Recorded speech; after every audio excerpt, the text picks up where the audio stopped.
Hello everyone, my name is Ana de los Reyes and this is my assigned topic for our report.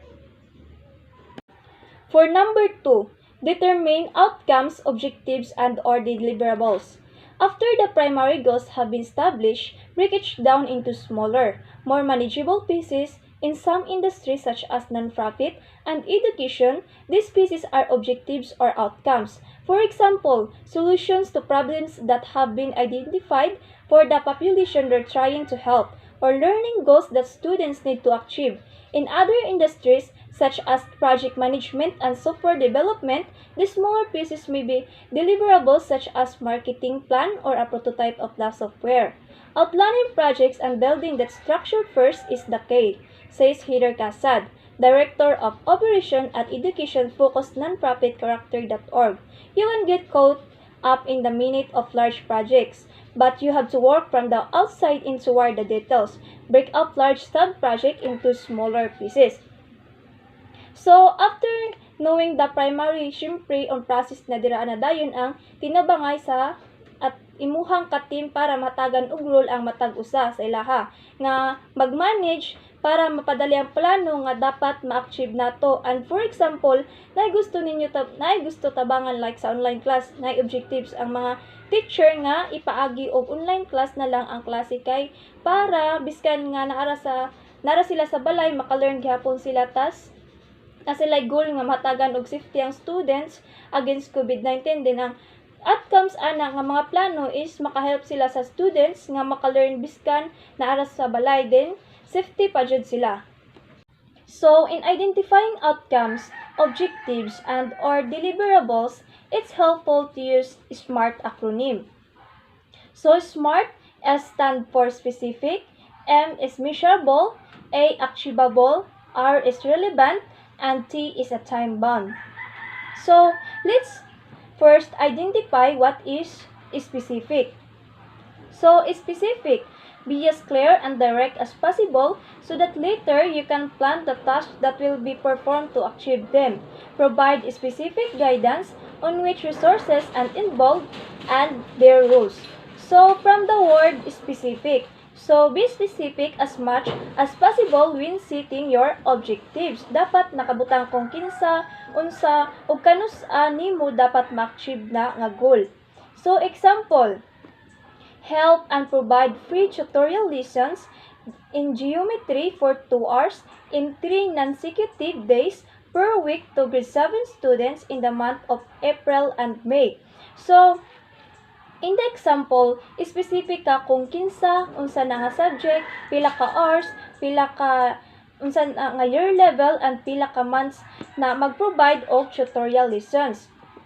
Dili kay moingon ra ka og provide tutorial lessons lang. In that way, grabe ka general imong objective or goal, dapat be specific lang. Dapat sa atong project, dapat kay dili kay siya ingon nga broad para dali ra siya masabtan. So, measurable outcomes, objectives, and or deliverables must be quantifiable. This way, you'll be able to measure results and track progress. So, diri po sa measurable, dapat atong objective is measurable. You need to determine your progress kung you're still on track pa ba na sa imong goal. Like sa example, sa specific nga nag-ingon dito nga 2 hours every 3 non-consecutive days of the week. So, ma-check nimo imong progress if that week ba naka-provide ba ka og tutorial lessons every 2 hours in 3 non-consecutive days. So, achievable. Make sure goals can realistically be achieved given the resources, budget, and time frame available.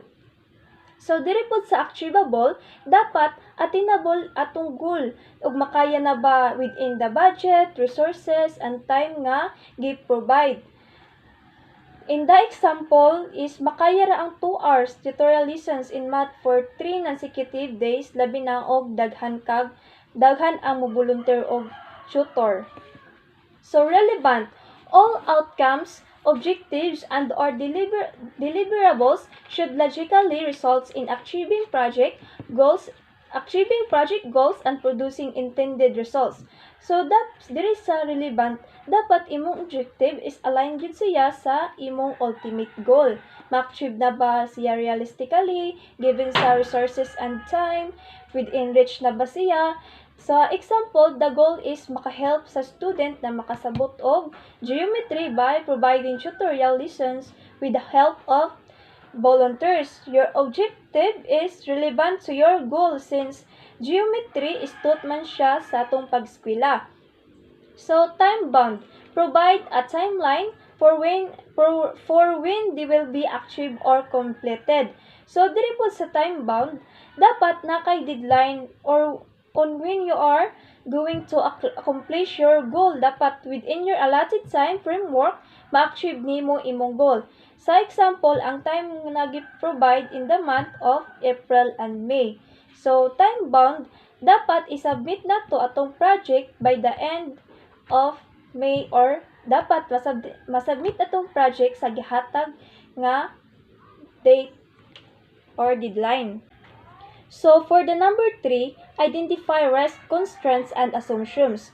Now that you determine what you want your project to achieve, identify anything that could stand in the way of its success. Document any risks and constraints on budget, time, or resources that could affect your team's ability to reach goals, milestones, and outcomes. Then try to resolve as many of these problems as you can. This will help prevent delays once the project is underway. It's also good practice to document any assumptions made during the project design phase.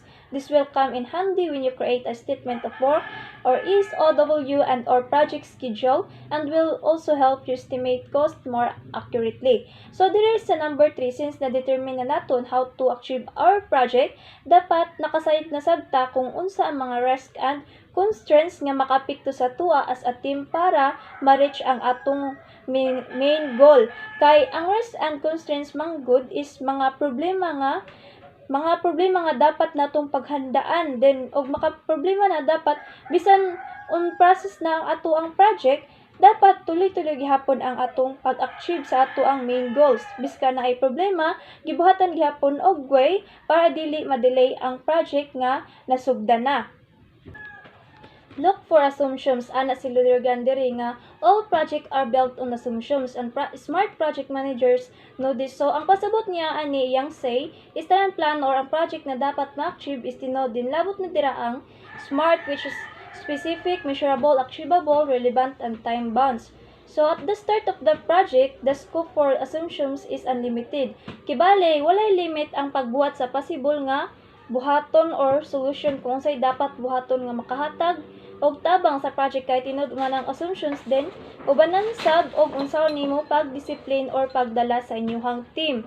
So example is kung ang project ninyo sa team is nag-need og machines din while on process to achieve nga makagamit na mus machine, nagka-problema, dapat di ay nga naatay plan B or kanang gitawag nga backup plan nga pagkasabutan or buhaton para ma-resolve ang problema para dili ma-delay ang project and then ma-achieve gihapon ang main goal nato as a team. So mao ra dayto akong assigned topic. Thank you for watching and listening. God bless.